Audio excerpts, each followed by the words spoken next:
Hanging with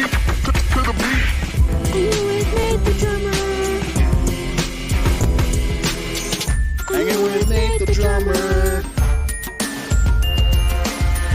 Hanging with Nate the drummer.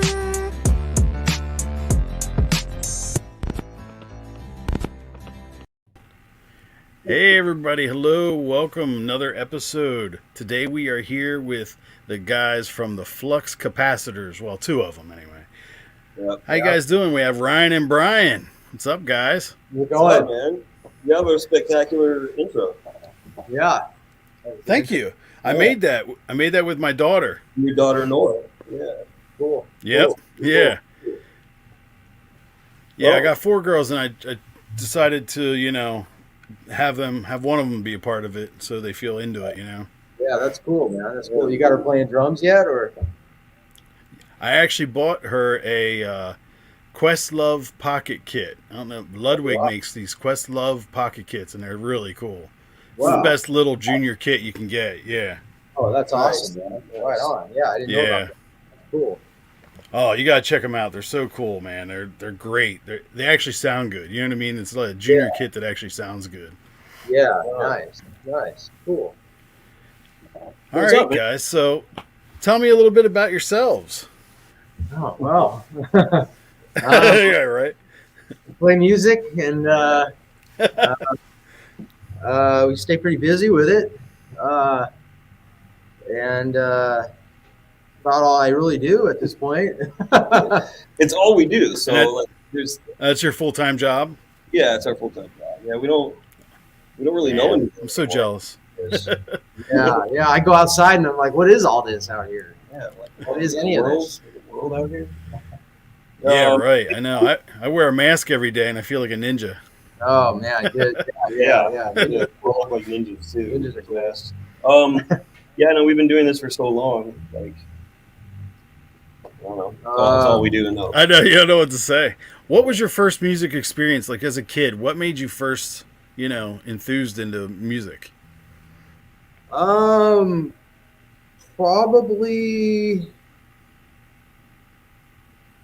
Wow, what was it? What was that catalyst?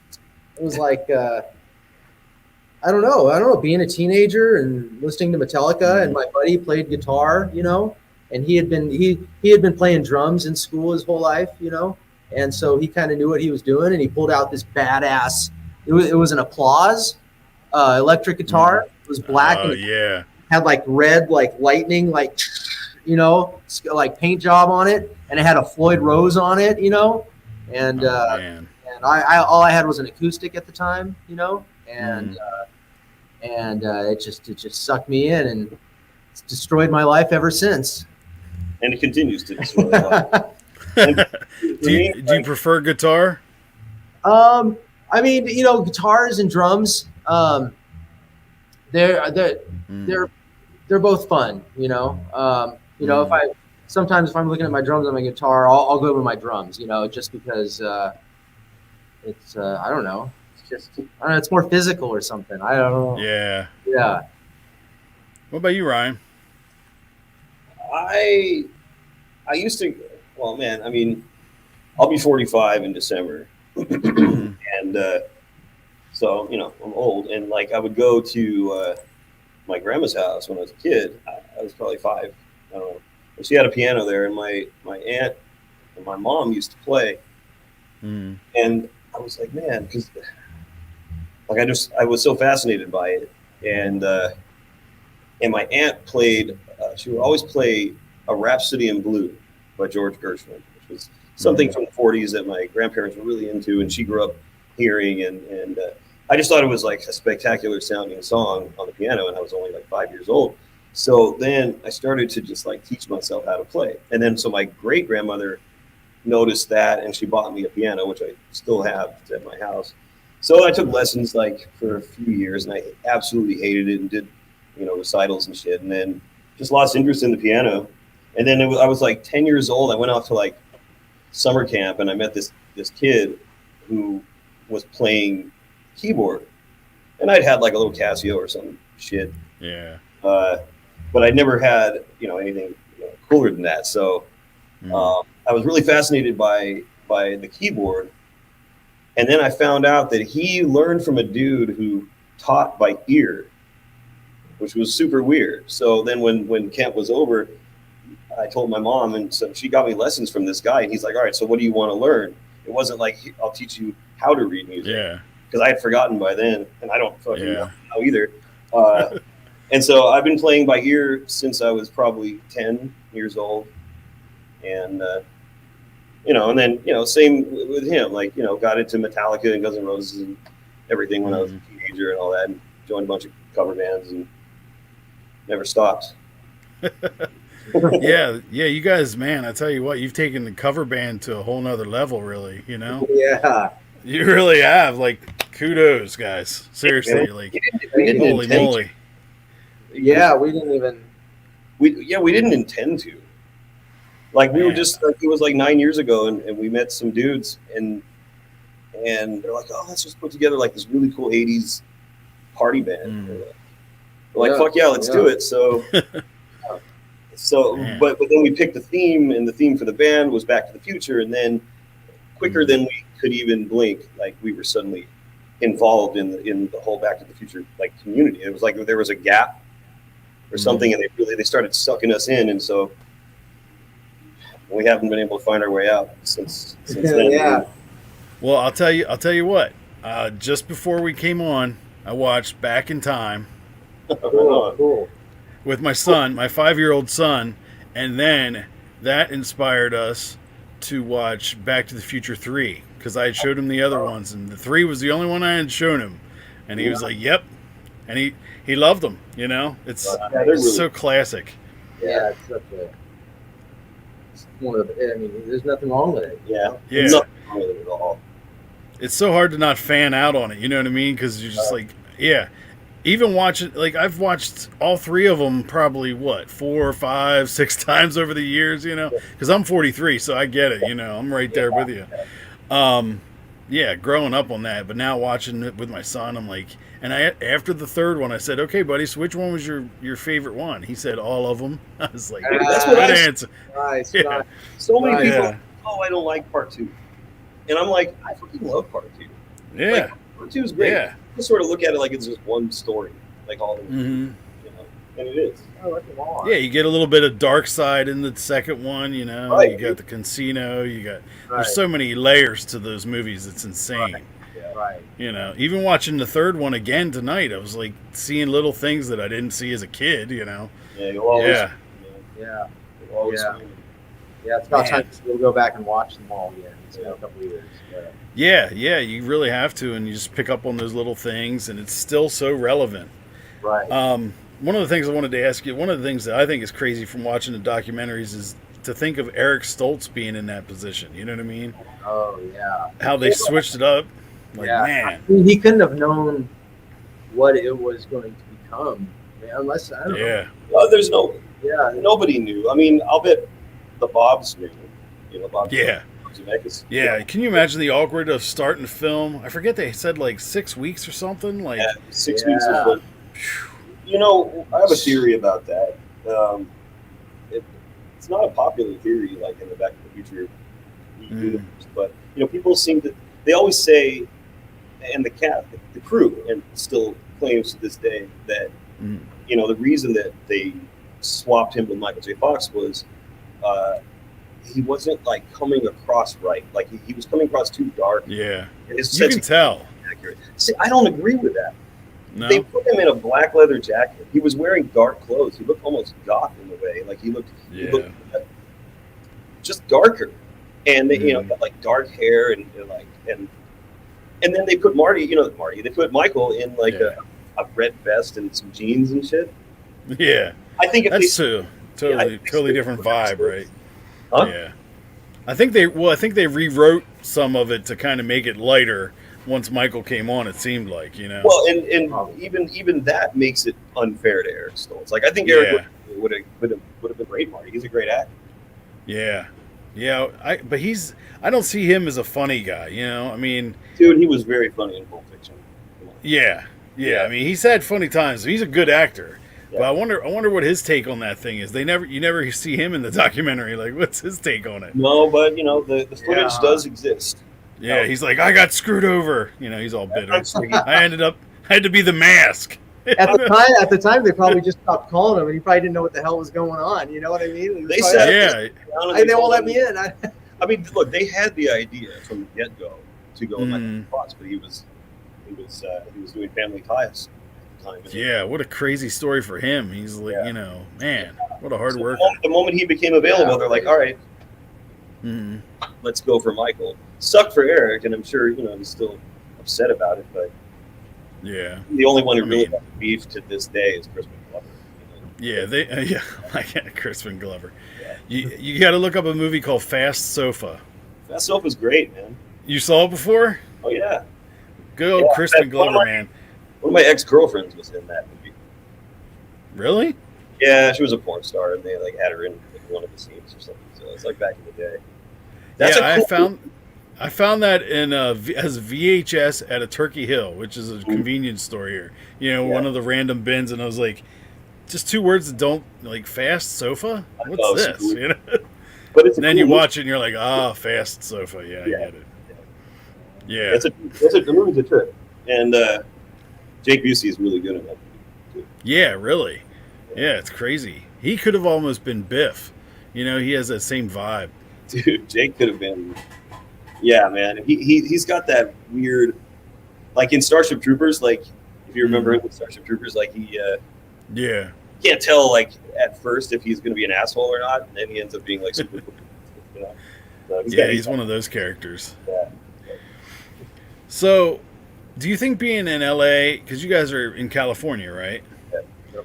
Do you think being out there, because any other flashback 80s band, do you think it was a lot easier for you guys being out there to be associated with the Back to the Future, the whole crowd? As opposed to being in Milwaukee or, you know what I mean? Probably, because how could you really be going back and forth to the studio and and meeting up with these people if you're out in Iowa or something. I don't know. No one's ever actually asked that. Yeah, I question never thought to about us. that. But yeah, we definitely had a leg up, though we weren't trying to. I'll keep saying. Yeah, not to take anything away from you either. You know what I mean? But it makes you wonder, because I'm in Pennsylvania, so if I put out a Back to the Future '80s flashback band, people are like, okay, cool, go try and get to Dan Aykroyd. You know what I mean? Well, or whatever. There's a very vibrant community out here that supports every nostalgic property. That's Yeah, you probably wouldn't have the same community there. Yeah. I mean, there's in Southern California alone, there's probably 10 DeLorean time machines, fully converted, movie cars out here. I believe it. And Universal Studios is, Hollywood is just down the street practically. Yeah, it's like a whole different, East Coast, West Coast. There's no Hollywood over here, It's there's nothing to compare on this side. Yeah, where do you go? You just go to New York, and then what? Yeah, pretty much. Right, New York, maybe Philly, Yeah. I thought about that. Yeah, dude. So, yeah, I'm sure it helped having that accessibility. Hey, take what you can get, right? I mean, otherwise you'd be buying plane tickets. Yep. Yeah, really. I think we would have. We're very. We follow every lead, and do a lot of networking, and we're super persuasive too. So we probably would have made a dent in the community, but I don't think to the extent that it did. And plus now with social media and stuff, everything's kind of leveled the playing field, Yeah. It's not like back in the 80s trying to do this, you know what I mean? It'd be totally different. Well, it's back in time, they went all over the place to get they did. segments. I mean, Chris Lloyd, he lives in Santa Barbara, which is 90 miles, 2.5 miles, 2.5 hours west of us. Oh, wow. Yeah, ish Santa west. Barbara? Yeah, Santa Barbara. About 2.5 hours north. Yeah, and then Huey Lewis is in Montana, and James Tolkien is in, I think, Connecticut. I think I'm not sure, and everyone is sort of all over the place, and they were doing a lot of traveling back and forth to get these segments. So we might have ended up in the movie still. Yeah. But it turned out good. Thanks, man. The other opportunities we've had are definitely SoCal, specific. Yeah. Yeah. So what other things have you guys been involved in? I saw you got so many things that you've been involved in. Yeah. Where to list them, right? We got the Comic-Con stuff, right? Yeah, we've been we got really pulled in to the Comic-Con community. It was something that That's cool. yeah, I mean, it ended up being really cool. We didn't have the experience in that beforehand. And then all of a sudden they're like, okay, you guys, we're putting you here. And they stuck us up on a big stage in front of 2,500 people. And we're like, oh, okay. And then from that point on, we're kind of like the house band for Los Angeles Comic-Con. So we've been playing the after parties for that convention since 2014, pretty much. We do a whole bunch of pop culture parties at San Diego Comic-Con. We do like the 3 top after parties at that convention at the Comic-Con. Play a lot out there. But if you're talking like TV and film and stuff outside of Back to the Future, we also have done stuff for Netflix, for Stranger Things.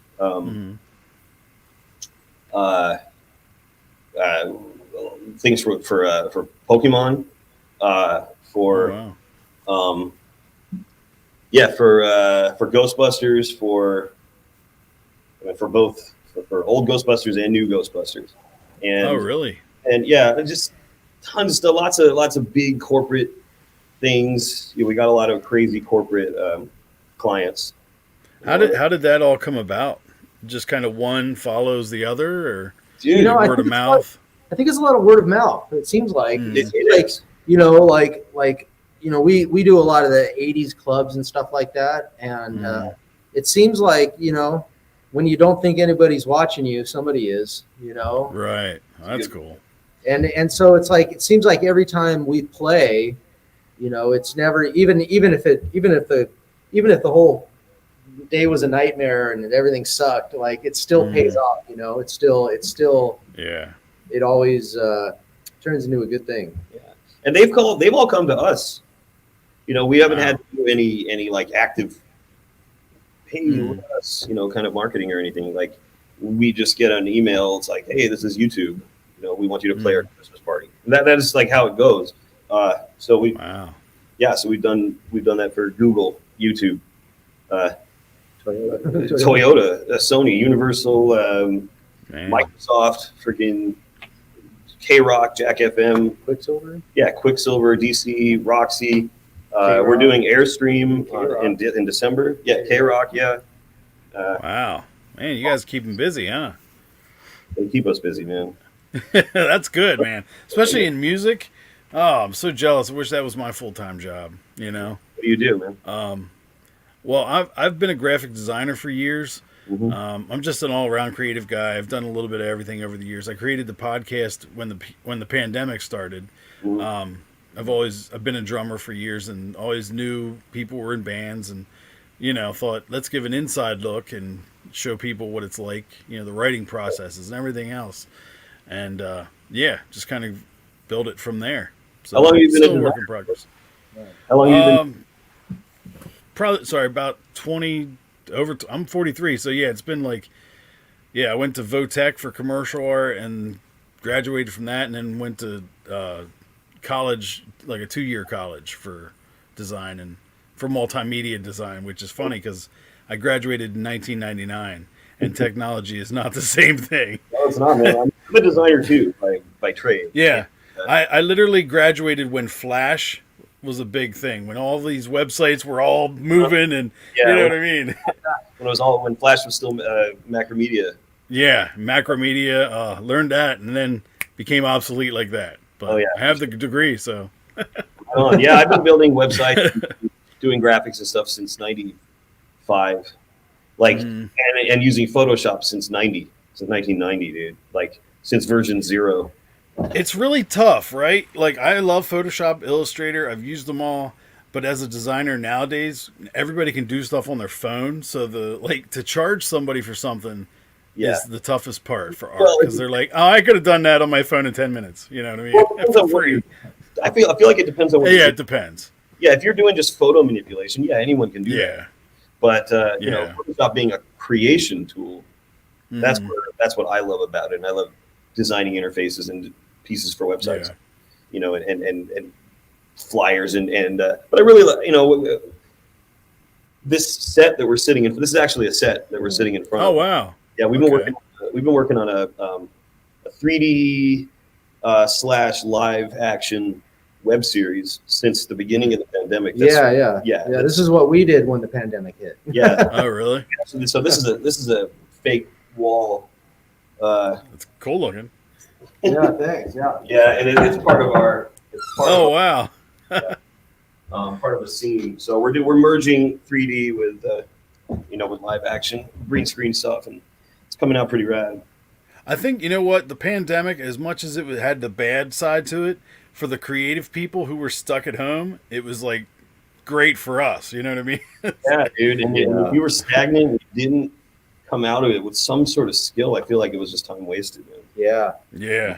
Yeah, it was really a time to like focus in on like what you're really trying to get at and really just spend the time and energy where you need it the most. It was definitely I made use of it, and I'm really satisfied with that.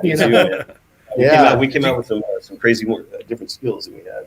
Yeah. Do you guys have families and stuff that you have to balance everything, or? We're both single. Yeah, I mean that's the way to do it if you're going to be like in a successful band. Yeah, I was just telling him, I was like, if we were married, there's no way we could do this stuff, you know? Because I would neglect her so bad she would hate me. Yeah, right. And I would be like, yes, dear, and then fucking not even be around anymore. Sending checks in the mail. Yeah, I'd be like sending wads of cash. Dude, I know that I know there's no way, and that I could have gone as far, that we could have taken, that I could have been involved in this to the extent that I have been without being with having a full-time woman to look out. Like I couldn't do it. And dude, I feel like a lot of energy. I just talked to Joe about this. Joe, our buddy Joe, he was back in time with us. His team restored the original, the A-car DeLorean time machine. Oh, okay.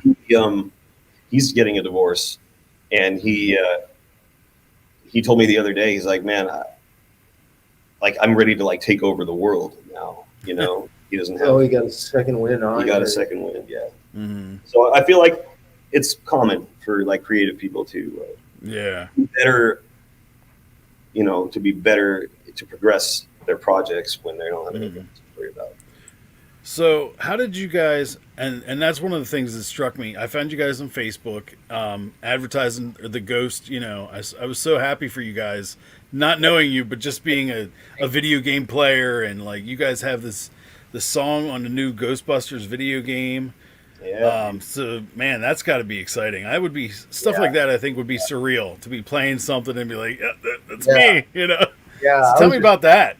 Yeah, I mean, just last night we were at our buddy's house, and they were playing it on their iPad, and it was like, I was like, man, we were just in a cave making this song. Yeah. We didn't even go anywhere, and now the whole world has it, right on their thing, and it's just amazing, Mm-hmm.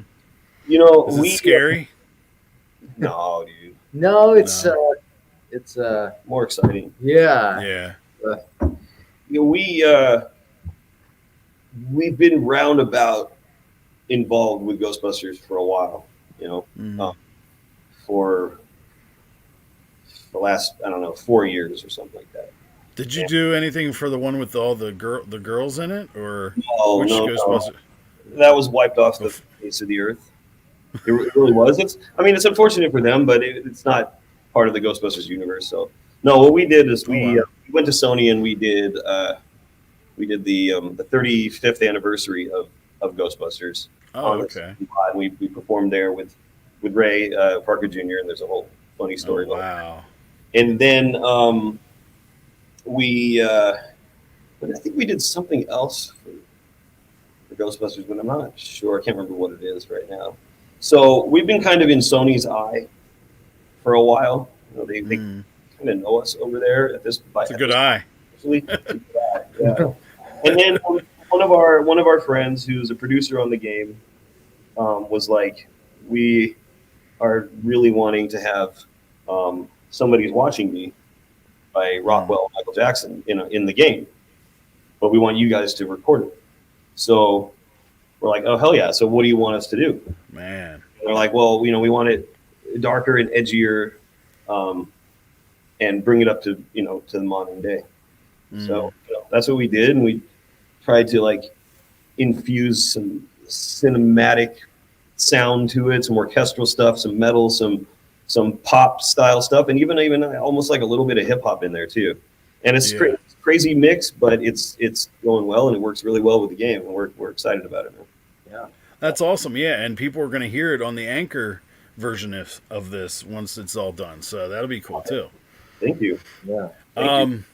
Yeah, man, that's what I'm here for. I find good music that I like, and I'm like, hey, I want other people to hear this, And that's how I found you guys. And plus, like I said, I'm a designer, so I saw your logo and I was like, yeah, I got to talk to you guys, or at least hit you up and hope for you, to hit me back. Thanks for doing that. Thank you very much. Yeah, man. So how did you guys come up with the name? And I take it, did you design the logo, or? Yeah, I did. I did the logo. Like, nice. Yeah. Good job. How did we come up? Yeah. We were all on the phone one day trying to figure out what we were going to do as a cover band to be different from everybody else that's out there, and we were thinking gimmicky stuff, I think we even talked about Ghostbusters first. We right? did, yeah. It's a good thing we about, didn't go that route. Yeah, and be like Stay Puffed or something. Well, no, it's a good thing. It's really a good thing that we didn't become the Ghostbusters band because Slimer. Well, because Sony really watches out for their IP, for their intellectual property. So if they don't sanction you to wear the costume, you pretty much shouldn't.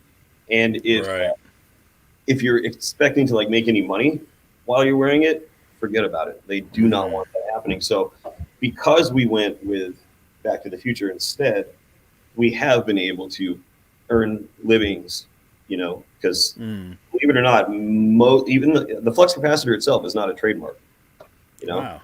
And the only trademark actually in Back to the Future as far as like props go is Mr. Fusion. That's it. Even the DeLorean itself is not a trademark thing. So just by luck, we picked the right property to work with. Yeah, I wonder. So, was that the first name you guys came up with, or you just kind of bounced around and that was where it stuck, huh? Yeah, I don't know. I'm trying to think what other thing from. There's so many, the DeLoreans. Yeah, I mean, there's so many ways you could go with it, I guess. Yeah, and there's been bands that we know, people that we know who have been in bands like called the DeLoreans. Yeah. Marty and the McFlys. Marty and the McFlys. Oh yeah, I was just thinking of all these good ones. There is a McFlys band. They've been around since really? 2003. I think. Yeah, something like that. Yeah. There have been others. Yeah, it's got to be surreal. I mean, you guys have met a lot of famous people. Has anybody been starstruck that gets you? You're like, Yeah, man. For me personally, and I think for him too, we played with Run DMC like three times on stage, and when we're because just coincidentally, our first we didn't know each other back then, but our first cassette tape that we ever had was Raising Hell.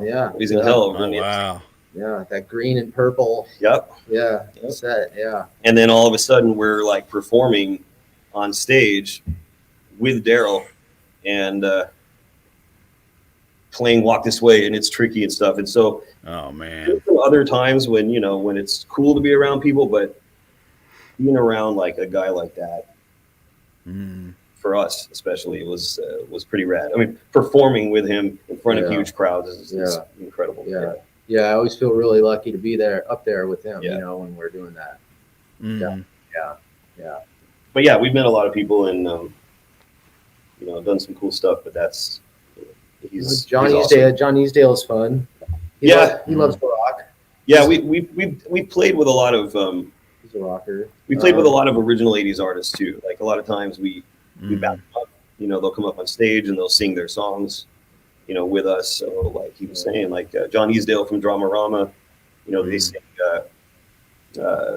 anything, I'll give you candy, give you diamonds, give you pills, give you anything you want, $100 bills. Like everyone knows that song. We played with Clive Farrington probably 15 times, and he's the singer from When in Rome. Oh, okay. They do The Promise, the song at the end of Napoleon Dynamite, like where they're playing Tetherball. Everyone knows that song. So we've been able to play that. We played I Want Candy with Annabella Lewin and Johnny Vatos. Yeah, Johnny. Boingo Boingo. I feel really lucky to be on stage Oh with man, Johnny that's Vatos. awesome. Yeah, Yeah, that You was guys got a lot of famous guys, huh, man? Yeah, we performed with Tiffany. We performed with Flock of Seagulls. Did I see that? we opened for Flock of Seagulls That's crazy. Yeah, we did 3 months ago. But they're friends of ours, and one of our friends is a touring guitarist for Flock of Seagulls too. So that's cool. And Yeah. we've just done a lot of crazy shit. So over do the you years. you guys prefer doing all covers? You guys have all covers, or is there any originals that, besides, We are- for the Ghostbusters and stuff? We're actually in the studio right now, working Oh, really? working on releasing another song. Actually, our first Yeah. original would be our first original. Nice. Right now, actually, we wanted to have it done a few days ago. We would have liked to have it done when the game launched on the 19th. Mm. But these things take time. We always had a plan.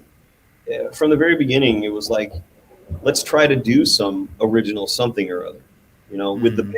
And various guys in the band aren't enthusiastic about doing originals, so finally we have the opportunity to do it. Right. We always thought like we would build up the Flux Capacitors and then branch off and then start putting out some originals and stuff. But we never really had the time. Yeah, we always stayed busy. So busy. And it's hard to get everybody on the same page with doing a project that's And not to mention when we have like 12 substitute bassists. Oh, wow. We have 5 drummers and freaking. It's a real band, It's like Mhm. it wasn't just a few guys wanting to play music. It's always the same lineup. Our original drummer and bassist left the band right after we filmed Back in Time, and that was in 2014. Oh, wow. yeah. So it's been It's been rotating. Huh? it's been rotating. Mhm. Brian and I are originals, and our singer Tyler is we are the 3 remaining original members of the band. How did you guys decide what to wear? Who gets to wear what? Like, what character? How did that work? Seemed like it came together pretty easy. Oh, really? You be this. You be this. You be this. Yeah. Just The- kind of everybody. Yeah. The funniest part, though, was that in the beginning we were like, okay, I think we ran out of dudes. Like, we're like, all right, we got Marty, Oh, yeah, right. we got Biff, and we got George McFly. So our drummer at the time, he would dress up as Lorraine. Lorraine. Yeah, as Lorraine, and then he'd wear a dress and Lorraine hair. Yeah, it was pretty funny. Yeah.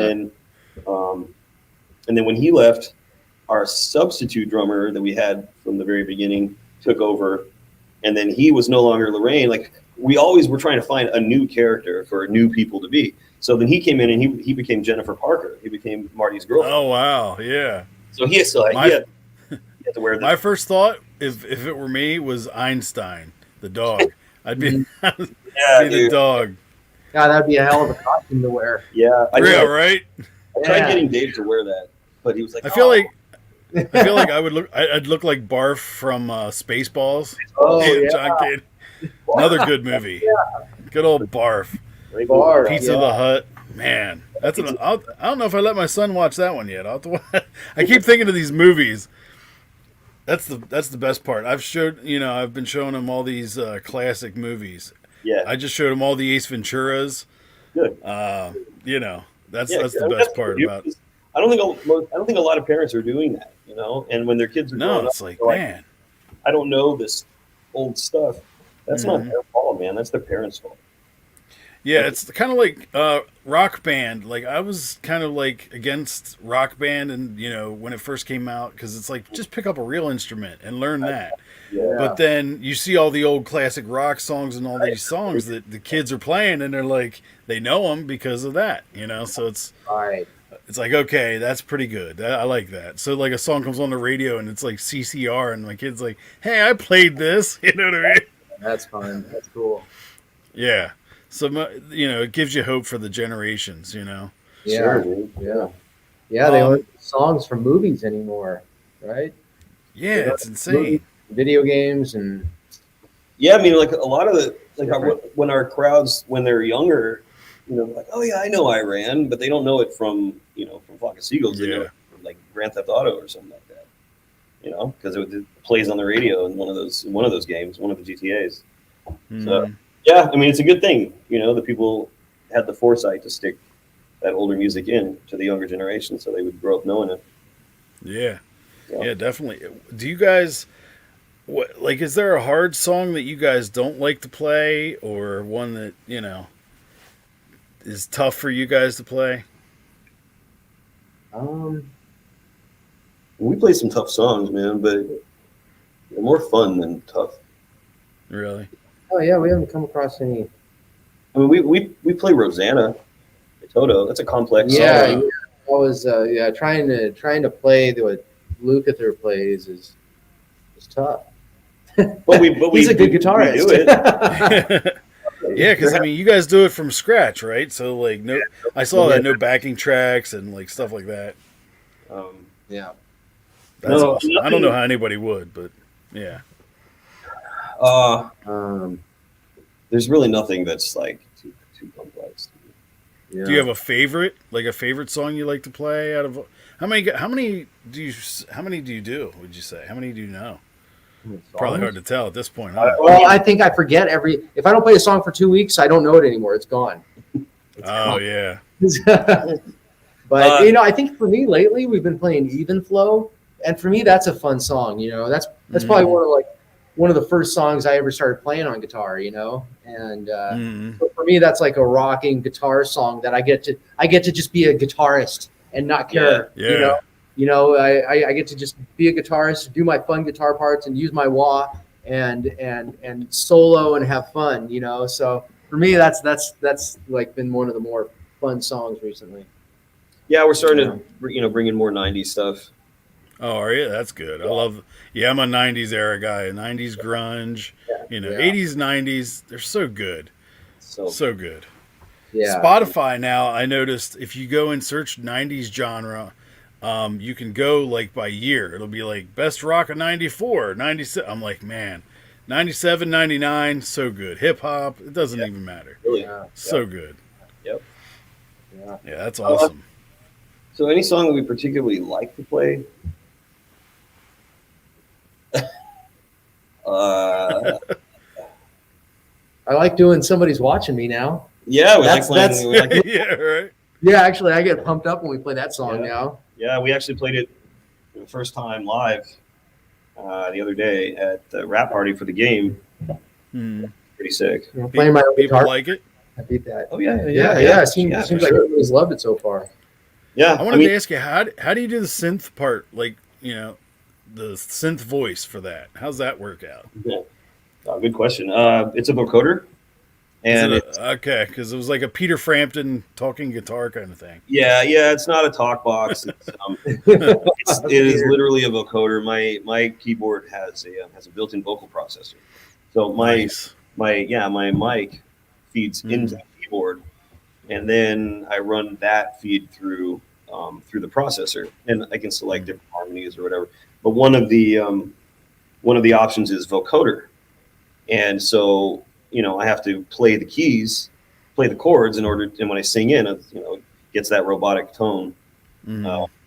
So yeah, it's fun, man. I can make myself sound like Transformers, like the way I wanted to sound, like 6, 7 years old. Yeah, right.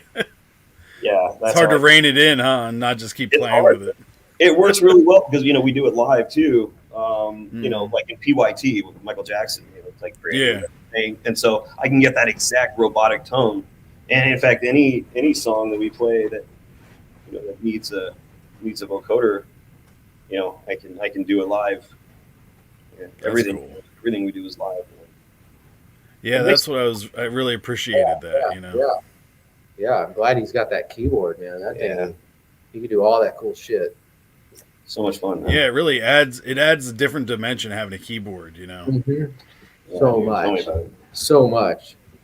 So much. So you guys said you're writing original. So now what vein of song is it going to be if you guys are so used to doing 80s flashback? Like, is it that style?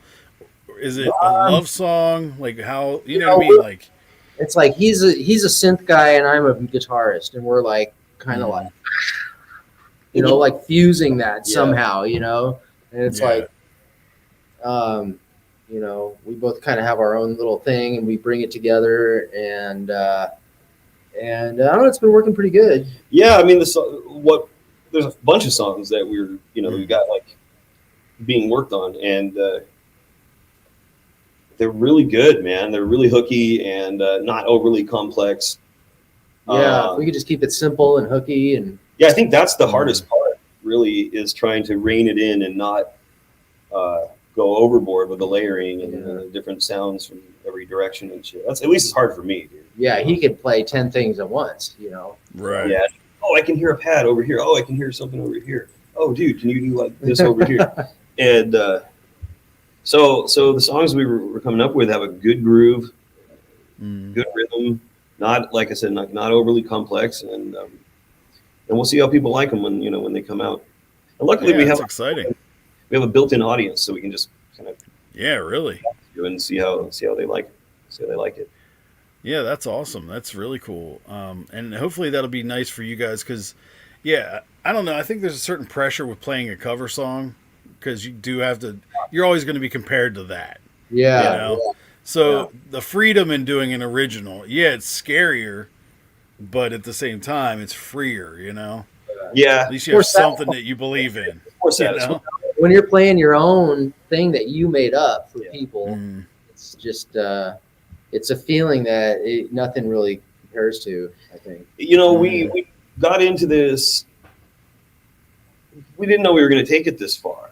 We didn't know we'd become so in demand and so known all over the place that we'd never really get a break. You'd never be able to come up for air. So like playing covers was just something we wanted to do for fun, and then it did become a business for us. So it's been keeping 5 guys consistently able to pay their rent and their bills and everything for 9 years, and so it became difficult to sort of break out of that that momentum and try to do our own thing. But I don't think I'm scared of doing. It was really the pandemic. It slowed everything down for us.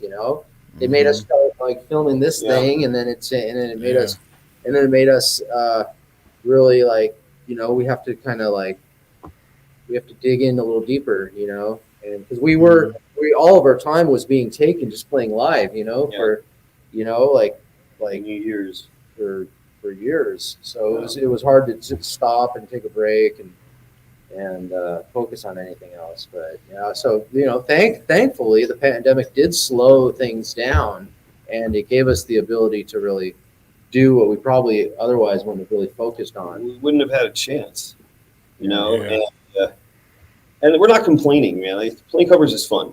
Our crowds are really fun. You know how that goes, and it's like everyone's dancing, everyone's partying. We have light shows, and we have pyro that we light off, and we got all kinds of crap at all of our events, and we do fun shit, man. We do a lot of fun stuff, so it's not a complaint, but it is cool to start doing some originals. Yeah.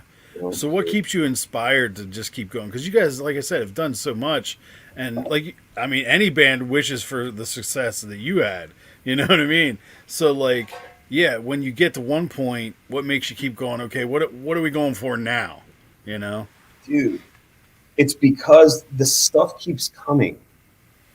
Insane things drop on our lap, and what are you gonna say? No, you never know what's coming. We didn't know we were doing this thing for the Ghostbusters game until a month and a half ago. Yeah. Wow. We're doing a thing for Star Wars next year in May. We're doing Star Wars Celebration. We have a wedding coming up where we're playing it at Courthouse Square at Universal in front of the clock tower. So these things, Wow. these things keep coming, and it's like, that's, I think, what makes it always interesting. Because otherwise it's just the same old shit all the time. But it's that we always have something rad to do and unexpected and like cool to be a part of and all that. You know, there's always something to work for, a little more. Yeah. You know.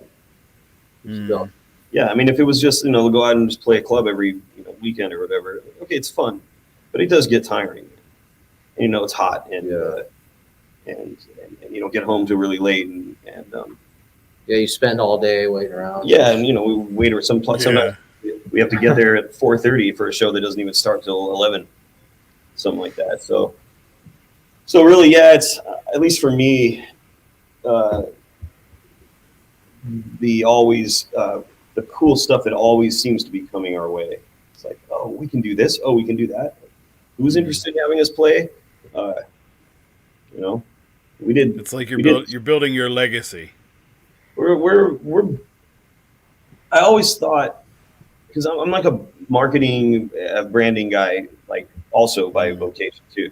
So I always thought, well, what we need to do to really cement ourselves in the world is acquire as many accolades as we possibly can. Like, we did this, we did that, and those things speak for the band. It's not a bragging thing. It's like, if there's other people that are looking at us and they're like, well, should I hire these guys?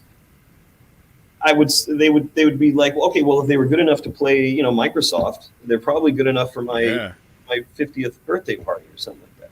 Mm-hmm. So, yeah, man. I always wanted to push us to get as many of those things behind us as we can, and it never stops. Never stops. It's super cool having all that experience. And we played Stan Lee's 95th birthday, his final birthday party. That's insane. Yeah, I saw that. I was like, what? Yeah, is that a pinch me moment? That's got to be a pinch me moment. Man. We had one of our buddies from Texas or Louisiana, a sound guy that worked at a hotel in Louisiana, the casino that we would play. He found out about it, and he's like, called me up. He's like, dude, I got to come out to California and like be there at Stan Lee's birthday. Can I come do sound for free? Like, sure, dude. So, 5,000 people standing there with Stan on our stage. And he passed away, unfortunately, like not too long after that. But, you don't have those kinds of opportunities, man. So that's the stuff that I think that keeps Flux going. Yeah, definitely. Do you feel that you're pigeonholed because of, the name and the theme? Do you feel pigeonholed by that? I mean, if we've lost any opportunities because of it, like, I don't know about it, so maybe I won't get for that. But I feel like we do everything we want. We do, and we're not like stuck in the Back to the Future corner where it's like, okay, well, maybe we are. I don't know. Maybe some people are like, oh, we're looking for a band to hire, and we can't hire these guys because they have to, they only play Back to the Future music or something like that. Right. Yeah. Right. I'm sure that's happened probably a lot, But what can we do about that? We don't even know about it. No, I don't think we're pigeonholed at all, man. We get all kinds of, like he said, like we do everything we want. We get all kinds of opportunities, regardless of the theme. Yeah. I mean, we were doing 80s, but we would still do 90s for people when they asked, and I don't think we've been pigeonholed. No. But we've had some amazing. We've had some amazing experiences. They get lost in our brains in the collection of garbage that we've got up there. But like, dude, we played the Enchantment Under the Sea Dance, the official one, like for the 30th anniversary of Back to the Future, on the same stage it was filmed. With the same set. And Leah Thompson was up on stage, and we played with some other actors. They came out and joined us, and to be there and see these places that you've seen all your life, like for real, right in front of you. That's pretty awesome. So even if we had been pigeonholed to a degree, like I don't think it bothers us, you know. Yeah, that's awesome. Cool, and then even though we want to do it. Yeah, that's definitely awesome, man. I love how you guys have been able to live in it, but also live out of it, you know? Yeah. And, you know, like I said, and that could be location, it could be whatever, but it's your skill, obviously. You know, you guys are doing something right. I mean, if we sucked, I don't think we Yeah. Yeah. I don't think we suck. Maybe we do. I don't know. I don't think so. No, I don't think so. Yeah, we're good enough to hack it and do a good job for everybody. And you know, word gets around, and we do consistently crazy shit. It's mind Do you have blowing. any crazy stories, like something crazy that popped off at one of those events Oh man, that you can share? Sure. Yeah, I'll share. Let me think here. Well, I mean, I can tell you a few. You know, I mean, we spent all day on set at Universal with Bob Gale, the executive producer and writer, and with a few of the other actors from Back to the Future, and you know, we just had run of the set. You know, nothing really like insane happened that day, but having the ability to just freely go throughout Hill Valley, like wherever you want to go, and you know, go into the clock tower and look around and go into the buildings and stuff. You know, we did that all day long. Yeah, it was cool to see their whole set. Yeah. They're all the inside of their buildings with all the crazy like catwalks and all that crazy shit in there. Yeah, it was really cool. But if you want to hear a funny story, I'll tell you a funny story about Ghostbusters, because this one never loses its funniness. So we were supposed to, you know, we told you earlier about when we played the Ghostbusters 35th anniversary big celebration at Sony, and we were playing with Ray Parker Jr. He was going to headline, and we were going to be like the supporting, you know, band. So we worked on a bunch of music on Ghostbusters, and our call time was like 10 in the morning. But we get there, and Ray's band is huge. You know, no diss to Ray, but his band is 14 or 15 people. They've got like 2 DJs. It's crazy. And they would not let us up on stage to sound check. Anyway, he kept saying, or they kept saying like, no, you guys, Ray's still sound checking. They weren't sound checking. We don't know what they were doing. Yeah. But it kept going and going and going. We were supposed to be playing by like 1 o'clock. And still wouldn't let us do it. So finally, you know, people at Sony were like, all right, well, Ray won't get off stage, so you guys are going to set up over here. So we set up over there, and then they're like, oh, no, wait a minute. Like after we moved everything, which I believe included the PA. Like everything. Yeah, like everything. Nightmare. Yeah, and then they're like, oh, wait, the Ghostbusters dancers are going to like come right through you guys. So we're going to move you guys to here, which was in the bushes, like in the bushes, which ended up being like the coolest place, and because we were like under the shade, and everyone else was, you know, because it was dead. But so we played for a half an hour. We were supposed to play for like 2.5 hours. We ended up only playing for a half an hour, and then we had to split because we had a show to go do actually with Live Nation that night, and then turns out they played like a 40-minute version of Ghostbusters, and everyone was like, man, you guys should have played longer. And then anyway, so when the game rolled around, the opportunity for the game rolled around, you know, what kind of was funny for us was that you know, he wouldn't let us up on stage. He just clearly didn't want a cover band like, you know, playing and taking any of the spotlight. But then the game features the Ghostbusters theme.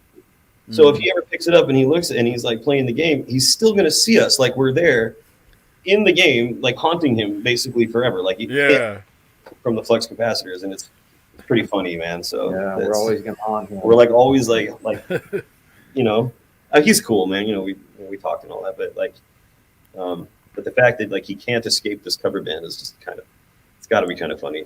I think it's funny. Yeah, that is funny. Just a little bit of a reminder. You know? A little bit of a reminder, yeah. You So- know, if he even sees that, you know what I mean. He may not be May in not. his own world. You know, who knows? Yeah.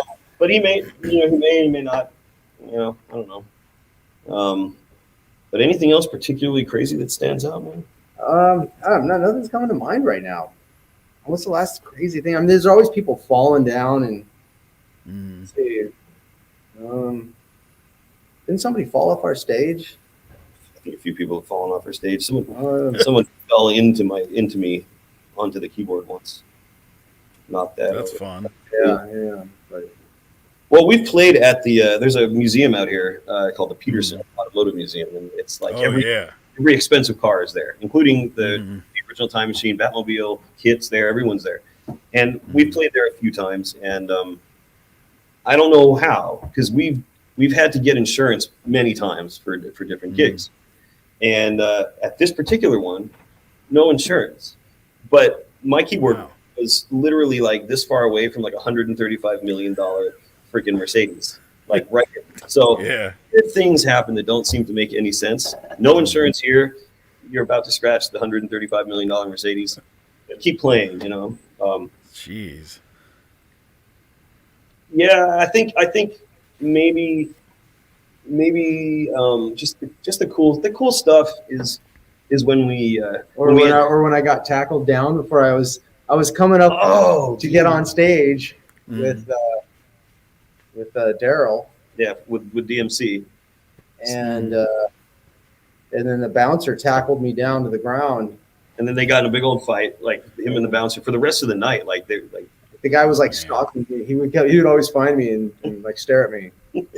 Didn't he know who you were? Like you think you were with the band or? I think he. I don't think so, dude. Maybe Because at first he didn't. no, because his lanyard was not on at the time. So Ah. just some worker that they hired for the night and whatever, and he didn't know who was who. But yeah, they got in a big old fight. That sucked. But whatever, it happened. But then I still got on stage, and it Yeah. was all good. It was all good. Yeah. He didn't stop me. No, he didn't. He tried.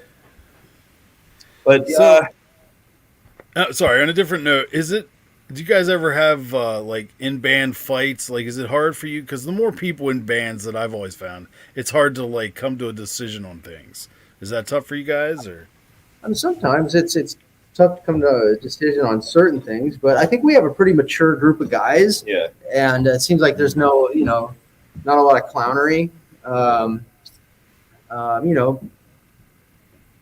Sometimes That's sometimes we want to do things that not everybody wants to do, and we got to kind of find ways to do it. find ways to do them. Yeah, we do. And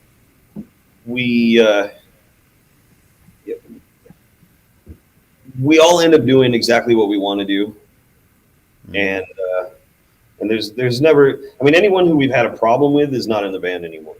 Right. That's simple as That's that. the best way to do it, instead of holding on and trying to make things work. And Yeah. the music suffers. Music suffers, and Yeah. just the whole vibe suffers, and you kind of feel weird, lost a little bit, and it's like, okay, this is no fun. It's not fun.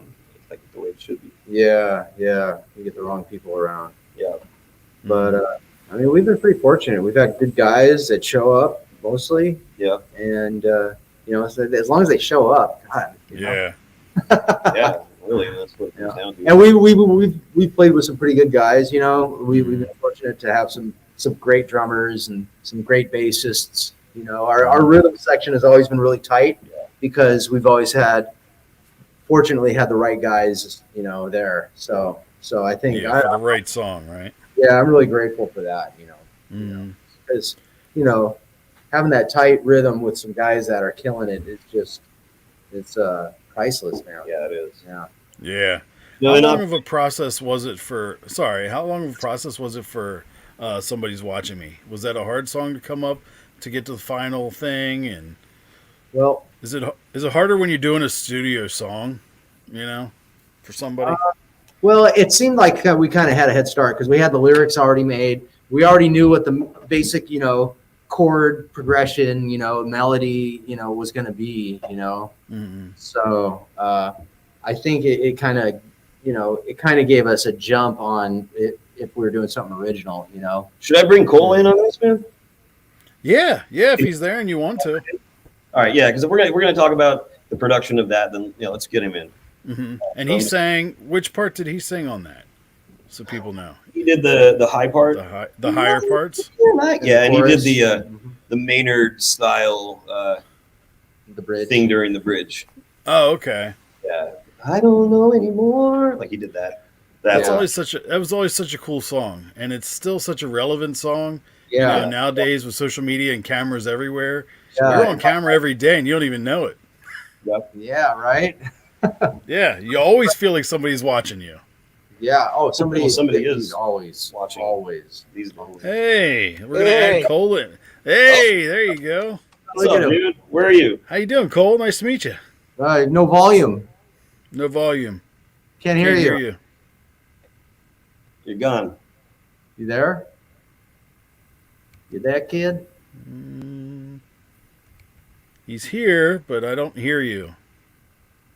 He's here, but not here. Hold on, we'll get Yeah. him. And you're just gonna edit this, right? Or I won't. Either way, I like to keep it real. Okay, let me just tell him. I'm just gonna text him. Ladies and gentlemen, that was Cole. Oh, all right. Pop it in. Woo, Cole. He had so much to say. He speaks, yet he says nothing. What of that? Yeah. He's a man of few words, but he's a deep Oh. thinker. Hold on. He's back. Cole, can you hear us? And now he's frozen. You froze, Cole. He stands very still. Cole, are you messing with us? Or maybe you just sent a selfie. We should all freeze to mess with him. Hey, There Cole, he- can you hear us? You got volume, bro? Oh, Um, And he's gone. the elusive Cole. How about you text him and ask him what he thought of the song? Pops in and out of reality. He does this in reality. This is the weird Yeah. suddenly here one day and he's gone. He's a feature player. He's a feature player. I wonder why he should be doing this on his laptop. I would think phone. Yeah, I don't know. Oh, let's see. Add to stream. He's back. And can you hear us? Yeah. Hey! There it is. Hold on a second. Let me get my headphones on real quick. Wow. Sorry, Ladies guys. and gentlemen, boys and girls. For it. 1 second. Hold on. You're good. Oh, man. No, it's okay. 1 minute. Okay, you're good. That whole- Must be that T-Mobile. T-Mobile It's not Sprint. T-Mobile. I know. Hold on a sec. Did you shut off the video, dude? Cole? at least Hold we on can a hear him. second. No, yeah, I have the video off because I'm trying to connect the headphones real quick. Okay, you're naked? Yeah, you're good. He's naked. To Getting the naked headphones right on. now? You just got naked for no reason. Dude, put your clothes on. You're putting your headphones in the wrong spot, buddy. Hold on. They don't go there. What does that sound like? Sounds good. There we go. All right, there we go. Hey. Hey guys, You look great, Oh, kid. wow. Hi, Cole. Nice to meet you. nice to meet you. Thanks How for- are you? Thanks for joining in. Good. Yeah. So we were just talking about the new song. Somebody's Yeah. watching me. And so, man, we were just talking about the production of it. Wanted to bring you in and get your take on that song and how hard the process of it was and all that good stuff. Well, as far as how hard the process was, I think it was a lot harder for Brian and Ryan, who spent most of the work on that song. I kind of jumped in and put vocals on it, so I think my part personally wasn't nearly as hard as I think what they had to go through on that, for sure. Production wise, I think the song came out great. They did a really good job with the mix and basically making that song their own. It's a whole different Yeah, rendition of definitely. that song. So Thanks, dude. I agree. Thank you. Yeah, I agree. It sounds really good. I've listened to it a couple times and Wow. yeah. And I haven't played the video game yet, but is it what platform is the video game on? It's a mobile AR game, so it's for tablets and phones, and so it's Okay. up on Google Play, starts up on the Apple App Store, and it's called Ghostbusters Afterlife Scare. Mhm. The first 2 episodes are free, And then, well, they're still working out the pay structure because for other reasons, whatever. So there's going to be 8 episodes in the game, and each episode has a different boss fight. And it's really good, man. It's really good. You check it out. You download it, and then it like scans your environment. It maps out your walls and your floors and this and that. And then it puts the animations right there in your house. So you're actually running around, like looking for the ghosts and trying to shoot them and stuff. And done really well. Done really, really well. It's worth checking out for sure. Yeah, definitely. Sounds like it. What a neat idea. Yeah. Yeah. Cole, how is it for you to be a part of something like this? Probably crazy, isn't it? It's phenomenal. It was a really cool opportunity, and it was a funny situation and how it all went down. I got a call last minute and jumped in studio for it, and I don't regret it at all. It was an awesome experience, and I'm looking forward to what the song is going to do, and everybody's everyone's going to love it, and it's enjoyable. The game is awesome. So I mean, yeah, that's awesome. Where's it going to go for you? Has it opened any doors for you? Yeah, that's up in the air. There's opportunities, more opportunities that are going to be with working with Ryan and Brian and Flux, possibly in the future. And awesome. You can never know what the future is going to hold. Yeah, right. And you have a pretty high range to hit a note like that. I mean, because that's Michael Jackson, right? That was Michael Jackson style. Yeah. Yeah. How long did it take you to get to that range? Is that just a natural range for you, or have you been singing a long time? Yeah. That range is pretty close. I mean, to what I've been doing my whole life. I've always had a kind of a higher register. But this was, I've never really sang a lot of Michael Jackson over the time of me singing, so it was a little bit of a challenge and something new, and it was nice to put my own kind of style in it mixed with Michael Jackson style. Yeah. A little bit, do you think you can give us a little demonstration? I can try. I'm up in Utah where it's extremely dry up here, but you have to do a Michael Jackson dance as well. Yeah. I gotta do the dance too. Should I set up the phone somewhere? Yeah, right. Let's do it. Somebody's watching me. Let's see what we can do. See how legit he is. It always feels like somebody's watching. See, I can't. Let me see. It always feels like somebody's watching me, and I have no privacy. Something like that. Yeah. Right. Oh, great. Oh, yeah. Oh. Yeah, Cole is rad. We did an original project with him. What was that? 4 years ago? Not that long ago already? It's got to be 4 years ago. ago. It was in 2017. Yeah, 4 years it was ago. 5 years ago, maybe 4 years ago. Yeah. That's crazy to think that's, I don't know about you guys. I remember Y2K, and now look at us 20 years later. I know, right?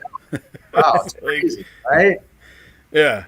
I remember having I had a Busta Rhymes tape called Extinction Level Event. Mm-hmm. And, all the songs about, he has a song with Ozzy on that one and Janet Jackson. Yeah, good album. But just hearing it now, I'm like, man, Buster's got to be like embarrassed about that.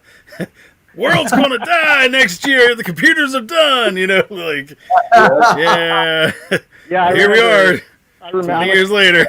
I was pretty young, I think, at the time too, and I remember staying up late, and my parents, we were all sitting there waiting for all the electricity to go out and the whole world to just go to crap. Yep, and you're like, nothing. Really did happen. It's just a stupid Came and went. glitch. Yeah, can you imagine? They can never build another computer again. Right. No computer can ever display like 2000. So we're just somewhere. Bill Gates was like, I knew I forgot something. told you to. Yeah. Roll over. I forgot. Right. Yeah. Oh, man. I don't even know anymore. Good time. I know, but right? Yeah. A lot of time's gone by. That's been 20 years. Yeah. Man, 20 years. I remember, a lot happened 20 years ago. September 11th, all those things. I think we're all around for that. It seems like yesterday for us, or for a lot of people, man. They never witnessed it, never got to live through it. So. Yeah, really. Yeah, and look at us now. more pandemic and all this. Like Right. we just As far as the game, ebbs, guys, ebbs and flows. Hmm. the game like hasn't. It's in sort of like a public beta stage, so they're not doing any heavy marketing yet. They're still gathering analytics. They're still figuring out the pricing structure. They're still doing a whole bunch of stuff, waiting for the fervor to die down from the movie before it actually starts, being promoted actively by Sony. And Sony's pushed out a few things, but the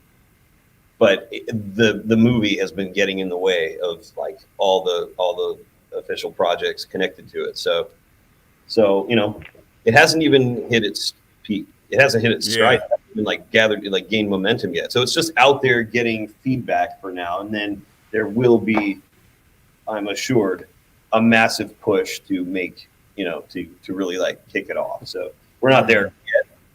So this is an early discussion in the early stages. Yeah, so it's exciting to see where it's going to go because, like you said, once the movie's out for a little bit, people realize the movie's good, so the video game should be good, and go from there. Yeah, it's going to be cool. Yeah, for sure, and especially when the movie gets out of theaters and goes to streaming, I think we're going to see a huge explosion in interest. So, as long as they're doing the actual marketing and Sony's doing their pushes, I think I know it's going to work. It's going to be great.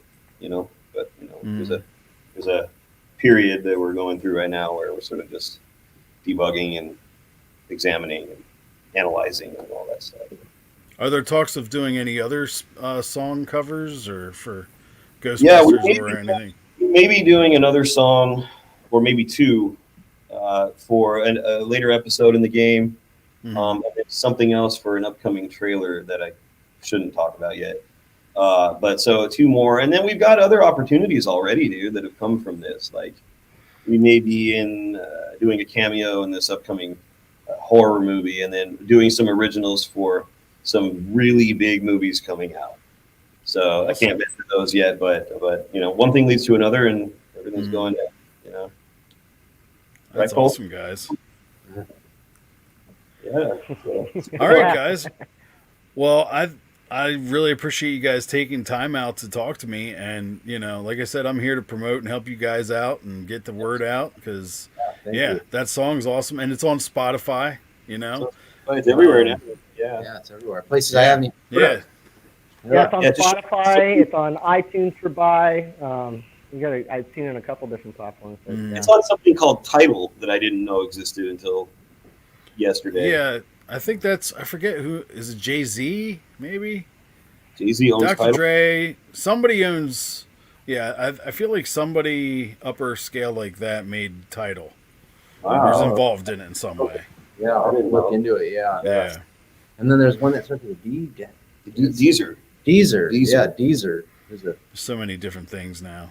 Yeah, it's on I don't know. Insane. I think it's on how many 20 different stores at this point? Something like that. Yeah. Yeah, that's the great part about it. You can put it out as long as you pay for whatever. People will put it out there and go, boom, there you go. Yeah, it's amazing. Yeah, that's the great part about it. All right, guys. Why don't you tell everybody where they can find you and all that good stuff. Yeah, well, if you're interested in the game, any of you, like I said already, it's called Ghostbusters Afterlife Scare. It is an official expansion of the Ghostbusters universe, and that is available on Google Play and the Apple App Store right now. You can get it. You can see the band if you're interested. I believe it's on Hulu. In fact, I'm pretty sure the documentary is on Hulu, but it's definitely on YouTube Movies. It's called Back in Time. We shot it in 2014. It came out in 2015, and it's a great documentary if you're into Back to the Future. Back in Time. And you can find us at thefluxcapacitors.com or on Facebook at facebook.com/Flux Capacitors Band, or on Instagram at Flux Capacitors. You just look us up, you'll find us. Yeah, really. Yeah, it's pretty easy, huh? Yeah, it is getting easier. What about you, Cole? I'm on it as an individual, but you can find me on Facebook under my real name, Cole Caldwell. Instagram is CRC Music 521. That's pretty much where you can find me. Anywhere else. So I think I have one song on Spotify still from my old band. That's about it. Otherwise, if you're down in Orange County ever, you can always look me up. Alrighty, guys.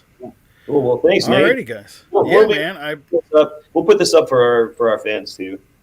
We got Awesome. Yeah, I appreciate it. I hope you guys had a good time. And like I said, I'll shoot you the links once they're all good, and we'll go from there. Thanks, dude. All right. Yeah. Thanks. Dude. Alrighty, guys. Have a good one. Peace out, dude. We'll see you later, dude. Take it easy. Thanks, Later. Cole. All right, man. Later. Thanks, Cole. Later. All right, guys. Thanks to Ryan and Brian. Thank you, guys. Hope you guys enjoyed the Flux Capacitors. You got to check them out. Look them up on Facebook. They will not disappoint you. Their live show is awesome. I just want to thank everybody for staying tuned into all of these episodes, and hopefully you enjoy it. All right, guys. Rock on. See you next time.